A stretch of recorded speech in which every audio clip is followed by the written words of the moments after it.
Hello and welcome to the Contracting Officer Podcast. You're listening to the podcast for people who want to learn about the government market from the contracting officer's perspective. If you are a contracting officer, we hope to give you a little more insight into industry's perspective. Today's cast is called What is the Difference Between an RFI, a DRFP, and an RFP? Let's jump right in. Hey Kevin, today we're going to talk about the difference between an RFI, a DRFP, and an RFP. So a request for information, a draft request for proposals, and a request for proposals.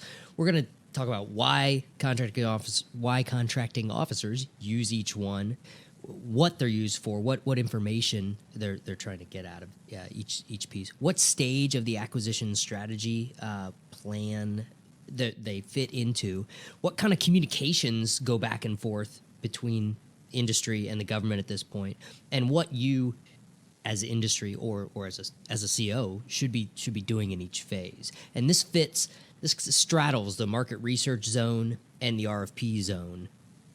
Obviously the RFP is in the RFP zone. The other ones are stored in the market research zone. So I'm going to jump in here. Good morning, and we'll start off with the request for information. So what is it? Basically, it's in the market research zone, so it's market research. That's, if you zoom out far enough, that's really what it is that the government is trying to understand, I need some information. I need some technical understanding of what is the industry's capabilities. I need to figure out how many companies can do this. How long does it take you to deliver whatever I'm buying? What solutions are out there? I'm trying to figure out, is this something that lots of people make and it's a commercial item? Or is it a few companies make it and it's something that's going to be... Or does anybody make it? Yeah, there you go. That's my personal favorite. Sometimes you throw an RFI over the wall and people are thinking, yeah, that's not something we can do. Right. And so is it really even feasible?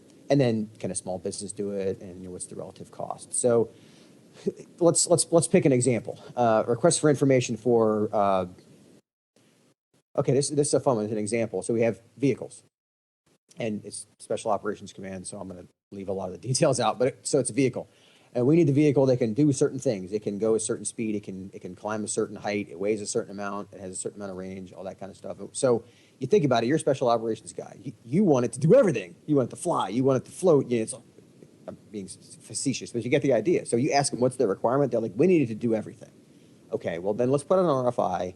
We thin that down to, it has the following 7 characteristics. It's got to weigh this much, have this range, it needs to run on multiple fuels, whatever, right? The RFI says, okay, industry, are we crazy? Or can this actually be done? Now, I've gotten questions before. People say, well, should I respond to an RFI? The short answer is no. And here's why. If you have to ask whether or not you should respond to the RFI, that tells me that you probably aren't watching the agency. You're probably not targeting what they do. And you're going to spend a lot of time writing something that, number one, isn't going to be very targeted to them. Because of what you do, if to save time, you may take a marketing material and just put it in an email and send it. Yeah, that's kind of a waste of their time. Because they're looking for specifics. Using the SOCOM example, we want to know, can you make a vehicle that does these things? If you send me, we armor vehicles. Well, that's not what I asked. So you're gobbling up my email, and you're also wasting your time. However, if you make customized vehicles, then yes, you should respond. But you also know that SOCOM buys customized vehicles. See where I'm going with this? Yeah, I was going to take the complete opposite tact on that and say you should absolutely respond to an RFI, because this is your chance to market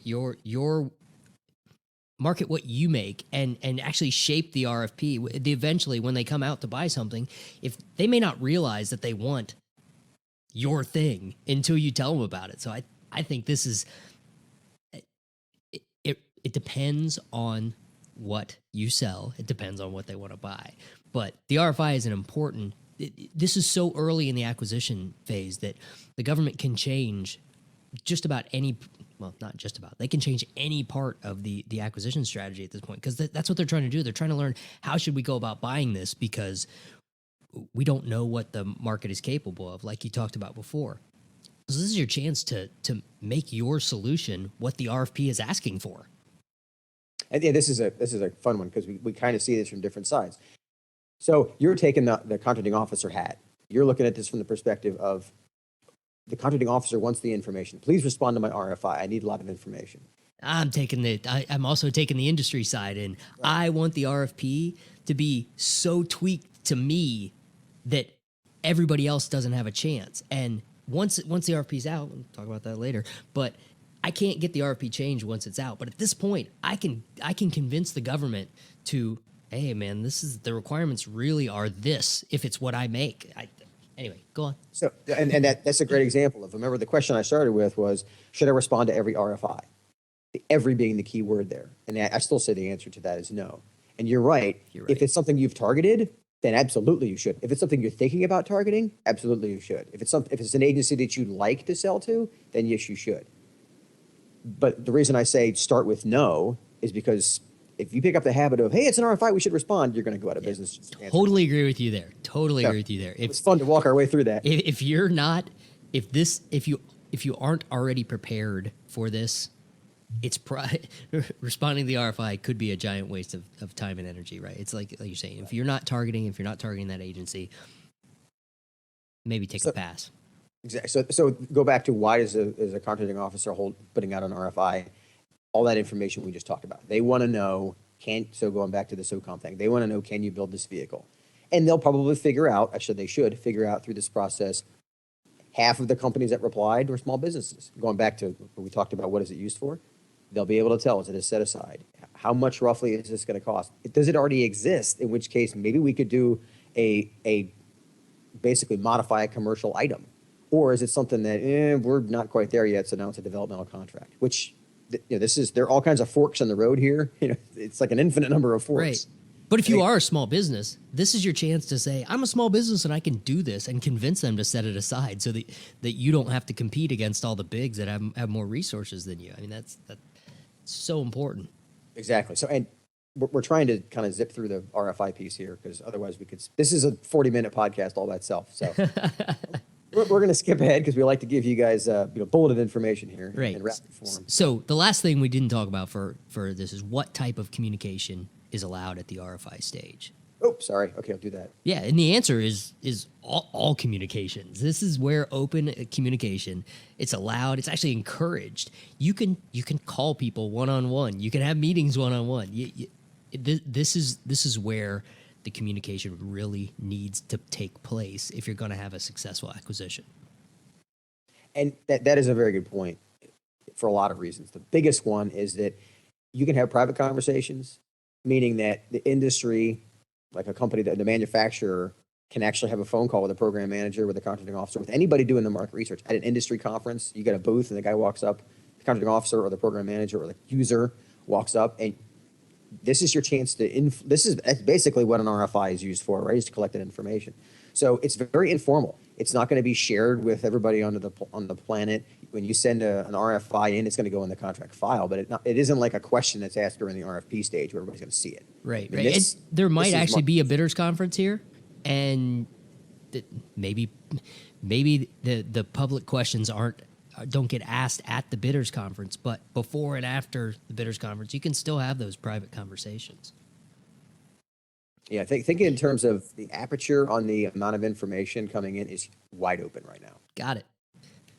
So then, after the government collects all that information, they put together a draft request for proposal, or they should. They don't always, but put together a draft request for proposal, which is their current and best estimate of how to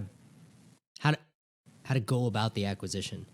It's kind of stumbled through that one, but this is where they say to industry, here's how the RFP is going to look. Tell me what you think. And this is the first time that you in the industry probably see what evaluation criteria they're going to use and how long they're going to give you to submit your proposal, and how many pages do you have for your technical volume if it's one of those kind of acquisitions. And the government for the draft RFP, the government wants to learn, will the evaluation criteria that they've selected for this RFP, will it get them what they want to buy? So if the industry's reading it, this is the great opportunity for industry to say, you're asking for way too much here, and what that's going to do is that's going to make me bid this, and this is not what you want to buy. You want to buy that. So you need to change the evaluation criteria slightly if that is really what you want to buy. going back to the aperture discussion, the aperture is a little bit narrower now. Some of the major decisions have been made, like you said. They've decided on the evaluation criteria. They probably also decided whether or not it's a small business set aside. Yep. They've decided some of the contract type. They've decided, is this going to be cost plus? Is this going to be a fixed price? Is this going to have, they may be asking specific questions, like we're thinking about having incentive fee. Is that something that, by the way, they're not going to say, what do you think? They're just going to include it, and then you're going to respond. Right.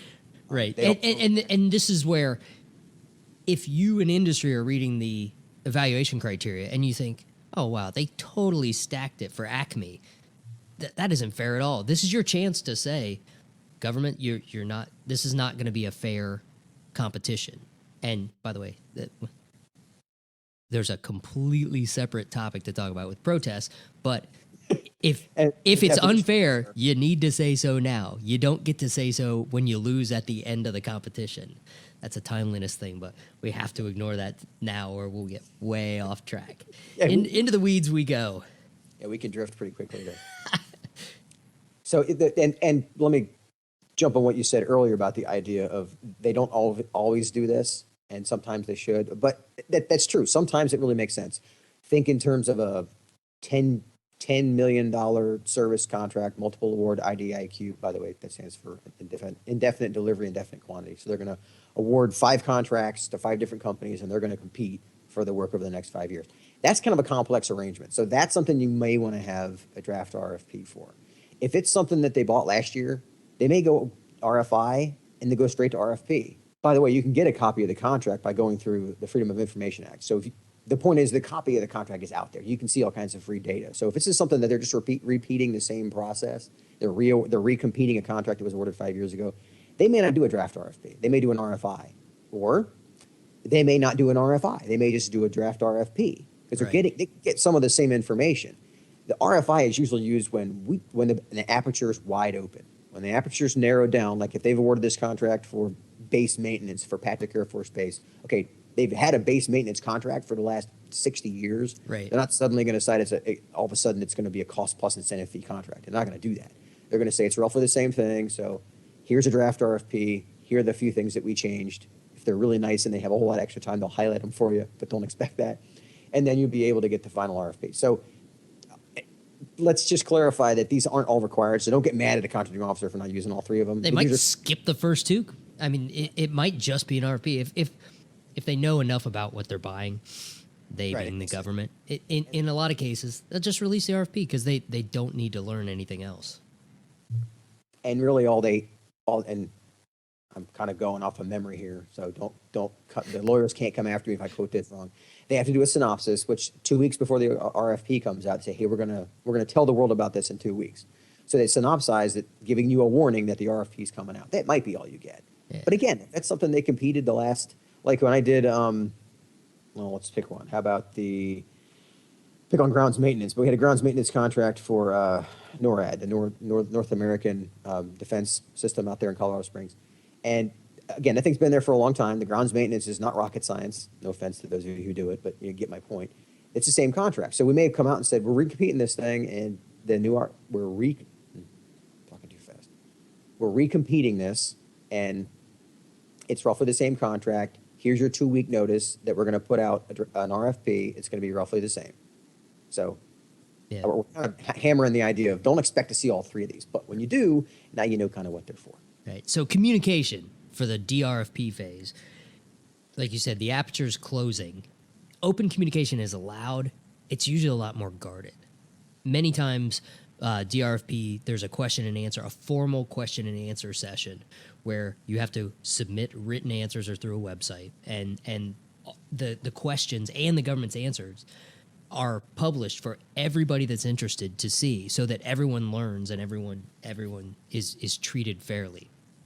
Technically, private conversations are still allowed until the final RFP is released, but usually at this point, the government's starting to get a lot more guarded about what they say and how they say it. Well said. They're getting more guarded, and that's because some of these decisions have been made. And the reason I did it this way is that we've decided we're going to do a multiple award firm fixed price contract for 5 years. That decision's been made. That's the acquisition process. And again, that's a whole other podcast about how you use FAR Part 7. But the idea is that some of these major decisions have been made. So as a contracting officer, I'm kind of at the point thinking, don't ask me questions about changing contract type. Okay, that decision's been made. What I want you to look at is does the evaluation criteria make sense? Does the statement of work make sense? Right. Is it really performance based? I want you to look through this and tell me, do you understand it? Right. Do you as industry have the information that you need in order to submit a proposal, a complete proposal for this? Because sometimes if it's a real technical acquisition, there could be some part of the spec or some technical documentation that's missing, that where industry doesn't have an idea, doesn't know enough to submit a complete proposal. Yeah. So last thing on draft RFP. So if there is a bidders conference for the acquisition, a lot of times it's held in conjunction with the release of the draft RFP, where the government will present the draft RFP to industry and let people ask questions. And usually there's almost no questions at a bidders conference, because no company wants to tip its hand, let the other companies know what they're thinking and where they're coming from. So the Q&A is usually pretty disappointing, but it is possible. And here's a takeaway from that comment for the contracting officers. That's why, I mean, this is one of those things might be obvious, but there are things that we think are obvious and they're not. That's why contractors love to have one-on-ones. Right. And I got to the point where the open discussion part, like I'd have a 1 day of industry day / one-on-ones, right? Well, we used to do, the industry day presentation was like 6 hours, and then the one-on-ones were like 10 minutes each for whoever showed up. Yeah. Which could be a lot. I got to the point where the overall part was a PowerPoint deck you can get off of FedBiz Ops, and I did like an hour presentation, and then the rest of the time was one-on-ones. Right, because that's where the value is. That's the only place they actually ask questions. Exactly, and you're going to get so much more information during those one-on-ones, because they're going to be, well, both sides are more communicative. So this is a shout out to the contracting officers, is that a good strategy is plan to do more one-on-ones. And again, it's obvious to some of you, but you got to learn it somewhere. So Right. All right. Moving on from the market research zone to the request for proposal zone to the RFP zone. So when the RFP is released, the aperture you're talking about is closed. Communications are they're strictly controlled and formal, and have to flow through the contracting officer. There's no more picking up the phone and calling the program manager or the technical guys. They actually get in trouble for doing that. So it's all conversations, written, verbal, email, whatever, have to go through the CO. And again, there's usually for those of you following along at home, if you missed the sign, we drove past it. We just drove into a different time zone. Hey, so I like that. Temperatures changed. I mean, it's a different world over here in the RFP zone. So just there's a big black line we just drove across. It's a new time zone. So keep going. Right. So again, communications flow through the CO. When the RFP is released, there's usually, there's not always, but there's another Q&A period where they say questions are due, in 10 days or whatever.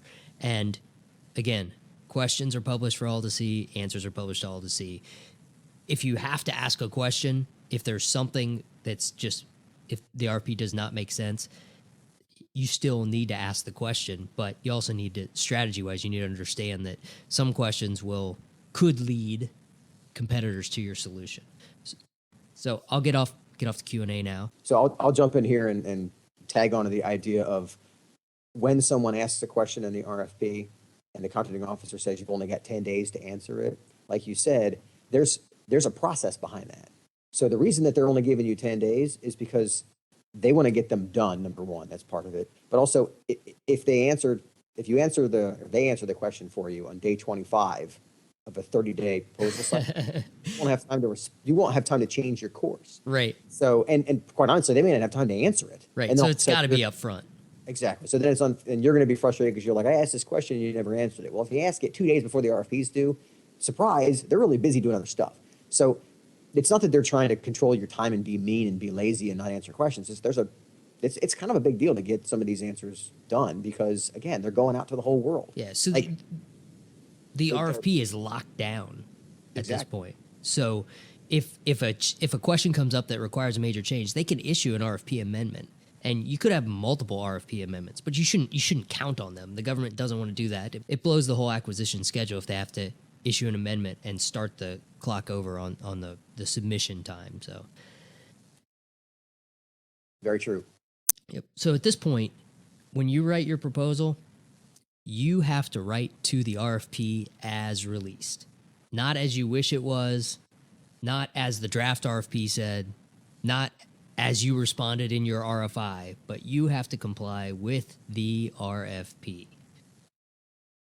And this is one of those little fun moments where the argument is, oh, government's all about paperwork, and oh, they're making us be really specific, and oh, they're gonna. And I've gotten accused of this before. Well, you're kicking us out just because you don't like us, and because you were being nitpicky. We didn't answer this part of the RFP, but obviously we could have done that if you'd have given us more time. So there's a reason for this, okay? Think about I know this is a different environment because we're talking to the whole world here, so I apologize if I irritate people. So I'm not going to use company names. I'm just going to pick Company A. Let's say Company A makes products like the aircraft company. They make aircraft. Obviously, it's all they do. They're really awesome at it. Well, here comes an RFP. They do the draft RFI, or the RFI, a draft RFP, and here comes the RFP for buying aircraft. They say, we need you to make an aircraft that can go this far, this fast, does all these great things. Imagine if, this is hyperbole, but you get my point. Imagine if Company A, who's obviously an aircraft manufacturer, doing this, that's all they do. If they could just say, dude, you know what we do, we're good. We can figure this out. And that were enough to win the contract. Then small businesses, other companies, somebody who isn't already using this, isn't already selling to this particular agency, would never have a chance to get in. So take that idea and extrapolate that over why it's so important that you answer the proposal. Because, and again, I can give you the FAR say, I think it's 15.3, where it specifically says the contracting officer is using what's in the proposal to make their decision. Because if anything outside of the proposal counted, then those of you who are new to an agency or who don't have as much past performance, or for that matter, make aircraft and other things, if this other company could say, oh, trust me, you know what we do, and they would just buy from them, then you'd have no chance to get in. So that's why the RFP is so important. Yep. We'll have to have a cast to cover what the contracting officer is thinking and what they're able to do, what they have to evaluate. Yeah, and it's a very important concept to grasp, that you as a citizen of the concept of capitalism, you want competition. And I'm being serious here. You want the competitive process to work. Well, the only way to have I use the term level playing field, but the only way to have the level playing field really exist is to funnel all of that content that you're being judged on into one place. And that's the proposal. So that's why when you say, make sure that you're responding to the RFP, that's why.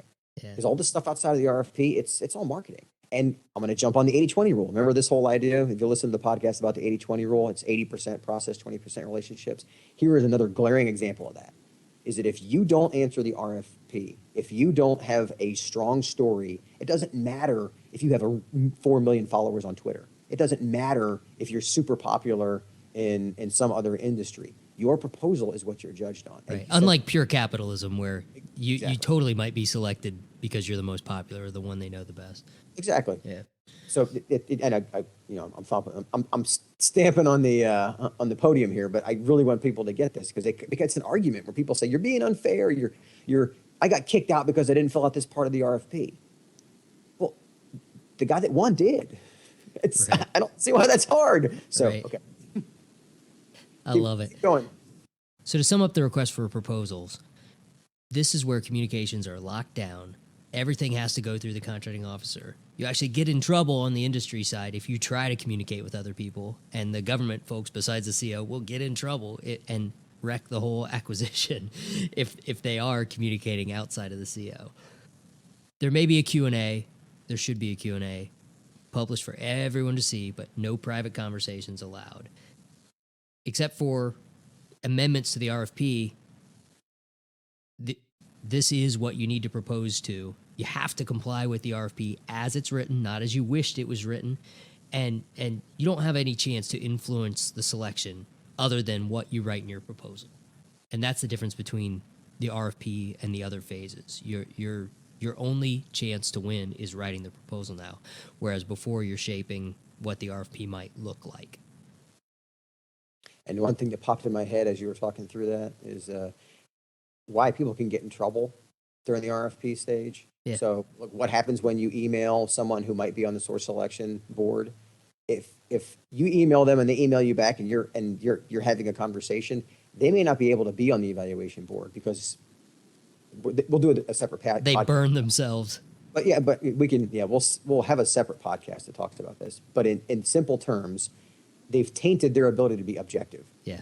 So when you email them and you have a relationship with them, because you see them at industry conferences and all that, it's a different world when you cross that. Remember that we drove past the time zone sign on right there. It's a different temperature over here. It's a different animal. Yeah. And I know I seem like I'm being really crazy and kind of pushing how important this is, but this is the stuff that contracts are winning and lost over. And this is how people are not able to be on a source selection because, and this happened at an industry conference, guys walking around, he didn't know any better. He was working on a source selection for one of the ones that I was doing. And he runs up to the booth of one of the people that we suspect is going to bid because this is, it's with one of the manufacturers. And he says, I'm looking forward to reviewing your proposal when I'm on the source selection board. How unobjective is that? Right. So I had to pull the guy off the board, and he's a user. I don't want to pull him off, but again, he doesn't know any better. So this is the kind of problems I want to solve. So if you're an industry person, be careful that you're not walking those people into it. I mean, it doesn't say you can't talk to them. Right. It's just before the RFP, you can play a round of golf with them. Exactly. After the RFP is released, you can't play a round of golf with anybody really that's involved with it anymore. Yeah. Yes. Sorry, talking over you. This is another passionate topic for me. All right. So I think we walked through. Yep, we gave him enough RFI, info. DRFP, RFP. Why does the government do this? What they're used for? What type of communications are allowed in each stage? So to wrap up, I wanted to say thank you, everybody. I don't know if you've noticed, but we've had well over 3,000 downloads. So all the conversation, all the subscriptions, all the people talking about it, we really appreciate this thing's getting off the ground. Also, wanted to let everybody know that we've had some people ask about potentially doing sponsorships on our podcast. And honestly, this is a new turf for us. We're kind of sniffing around to see how does this work, et cetera. So if you're interested in talking about it, send an email to kevin@contractingofficerpodcast.com, and we'll start the discussion. So thanks. Okay, that's it for the RFI, DRFP, RFP discussion. It went a little bit longer than usual, but hopefully it was worth it. We covered why contracting officers use RFIs, draft RFPs and RFPs, what information they're trying to gain, and what kind of communications are allowed between industry and government. As always, if you have questions, comments, or complaints, send us an email at paul@contractingofficerpodcast.com or kevin@contractingofficerpodcast.com. Or even better, start a discussion on LinkedIn. Thanks for listening.